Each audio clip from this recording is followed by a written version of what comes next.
Alright mga uncle, good morning at try natin tong nabili ko sa Shopee na Chinese wireless microphone. May nakalagay dito plug and play, clear timbre, precise radio. So buksan natin. So ganito ang itsura niya. So ito yung receiver niya, USB Type-C, tapos meron din ditong ah, Type-C interface. So ito yung pinaka mic niya, no mga uncle. Ito yung pinaka mic niya. So meron siyang clip dito, tapos meron ding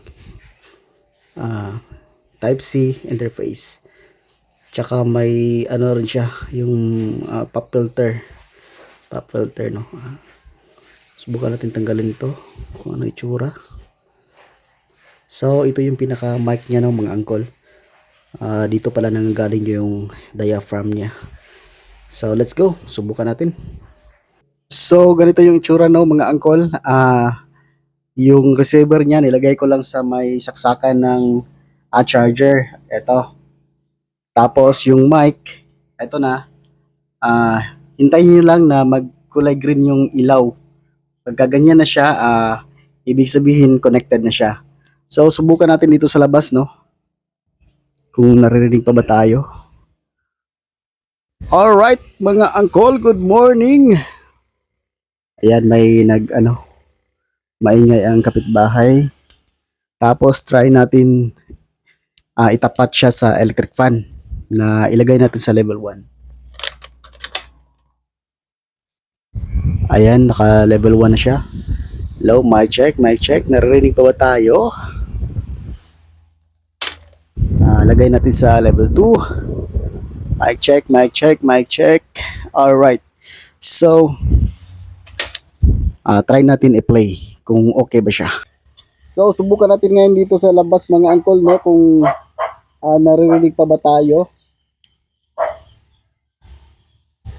Tapos naka-helmet. Try natin ngayon sumakay ng motor. So, ayan mga uncle. Subukan natin dito kung naririnig pa ba tayo, no. Huwag maura to mga uncle, no. Tinalig na ipitan ni istoryahan ni. Ipitaan ni Jimmy Bravo. At yun, no, mga uncle, nasubukan natin. Kanina itinapet natin sa electric fan, lumabas tayo. So, okay naman siya para sa akin. Sa halagang 300 pesos, mabibili nyo to sa Shopee, Chinese wireless microphone. At may kasama rin pala siyang Type-C USB connector. Tingin ko para to sa charger. So okay na siya kasi napakalaking tulong din naman itong pop filter, no. Nababawasan yung ingay sa paligid at napakalayo naman sa native sound ng mga smartphone natin compare natin dito. So yun lang, no mga uncle, at maraming salamat sa panonood. Ang atuang linya, no, for the day mga uncle, asumpay lang ninyo ang atong linya karon kay ang akong silingan nagmugot tungod kay blank. So comment down below mga uncle unsa inyong sumpay.